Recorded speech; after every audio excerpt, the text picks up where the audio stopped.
वैसे तो बिहार में बहुत नेता हैं, लेकिन पप्पू यादव शायद एक ही हैं और इसी वजह से पप्पू यादव को जेल से बाहर रहने की आवश्यकता है।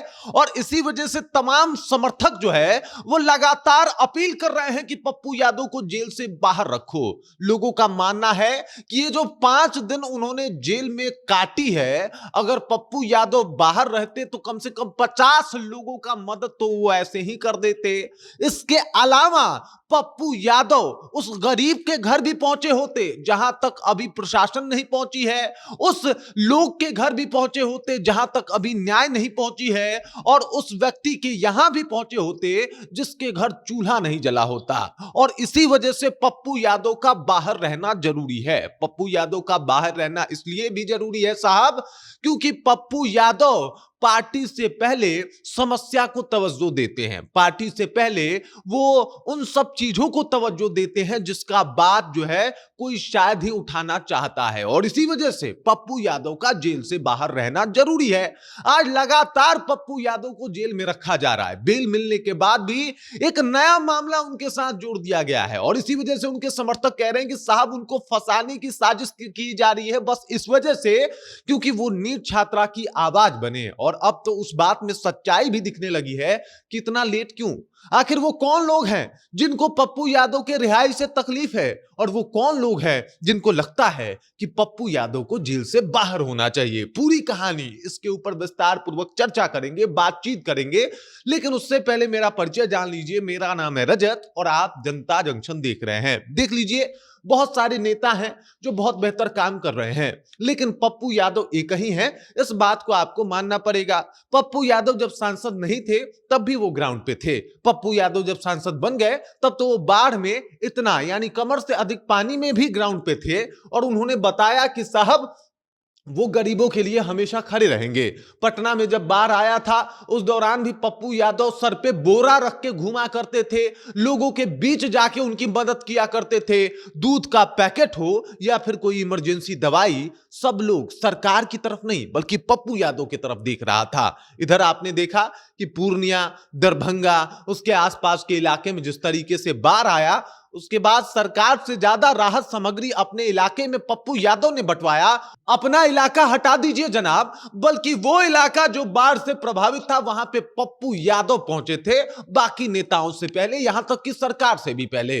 और अब जब नीट का मामला सामने आया तो वहां पे भी पप्पू यादव खड़े थे। मतलब सरकार जिसके ऊपर यह आरोप था कि मामले को दबाया जा रहा है, वहां पे पप्पू यादव उस छात्रा की आवाज को उठाने और उस आवाज को और ज्यादा स्वर देने के लिए एकदम से खड़े थे और लगातार आवाज उठा रहे थे। आवाज इतना बुलंद था कि उन्होंने सीधे तौर पे एक नंबर तक जो है वो जारी कर दिया था कि कोई भी जो मतलब इस छात्रा से जुड़ी अगर सबूत आपको मिल रहा है तो इस नंबर पे कॉल कीजिए और बदले में हम आपको इनाम की राशि भी देंगे। अब ये बातें बता रही है कि देख लीजिए पप्पू यादव जो है वो किस तरीके से काम कर रहे थे। पप्पू यादव ने तो ये तक कर दिया था इस दौरान कि किसी भी गर्ल्स हॉस्टल में अगर इस तरीके से जो है वो काम हो रहा है या फिर कोई भी गलत तरीके से लड़कियों को जो है वो यूज कर रहा है, मिसयूज कर रहा है, तो उसकी बस सूचना दे दीजिए। आपकी पहचान गुप्त रखी जाएगी, आपको इनाम की राशि भी दे दी जाएगी, तो आपको घबराने की आवश्यकता नहीं है। तो पप्पू यादव ये सारी चीजें कर रहे थे, और आज देख लीजिए पप्पू यादव जेल में है। इसके पीछे का कारण है कि साहब पप्पू यादव को रोक दिया गया, पप्पू यादव आगे ना बढ़े, इसको लेकर तमाम तरीके की बात की गई। और अभी देखिए पप्पू यादव की जब भी निकलने की बात होती है, कोर्ट को एक मेल भेजा जाता है और उस मेल में कहा जाता है कि अगर आज कोर्ट चला तो कोर्ट ही उड़ा देंगे। और अभी तक मतलब ये हंसने वाली बात है कि वो पुलिस, वो सम्राट चौधरी जो दावा करते थे कि अपराधी बचेंगे नहीं, वो अब ये तक दावा नहीं कर पा रहे हैं कि कोर्ट सुरक्षित रहेगा कि नहीं। मतलब दावा करते तो कोर्ट को चलने देते, दावा करते तो कहते कि भाई कोर्ट चलेगा, कार्रवाई चलेगी, हमारी सुरक्षा का पुख्ता इतना इंतजाम है कि कोई वहां परिंदा भी पर नहीं मार सकता।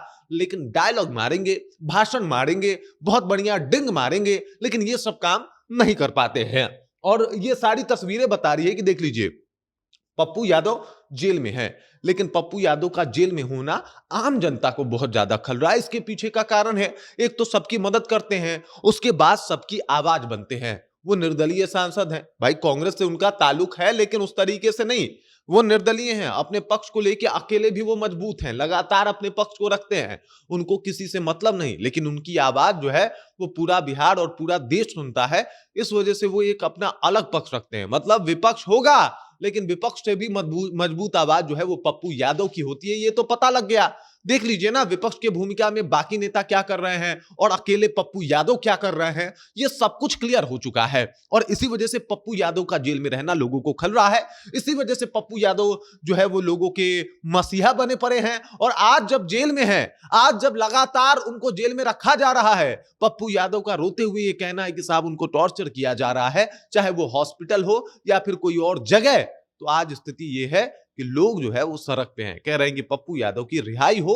छोटा बच्चा आके कह रहा है कि पप्पू यादव को रिहा करो। इसके पीछे का कारण है पप्पू यादव हर उस जगह पे खड़े रहे जहां पे उनको खड़ा होना चाहिए था, या फिर जहां पे सरकार भी नहीं पहुंची। ये है पप्पू यादव की पहुंच, ये है पप्पू यादव की रिच, और ये है पप्पू यादव का काम। इस वजह से पप्पू यादव को बाहर होना चाहिए, क्योंकि कई ऐसे मुद्दे हैं जिसको पप्पू यादव ही उठाते हैं। बाकी सरकार उसके ऊपर एकदम से बहरी हो जाती है और विपक्ष गूंगा। बाकी इस खबर, इस जानकारी को लेकर आप क्या सोचते हैं, आपके जहन में क्या कुछ चल रहा है, कमेंट कीजिए, अपना विचार हम तक पहुंचाइए। बाकी आप देख रहे हैं जनता जंक्शन और मेरा नाम रजत है।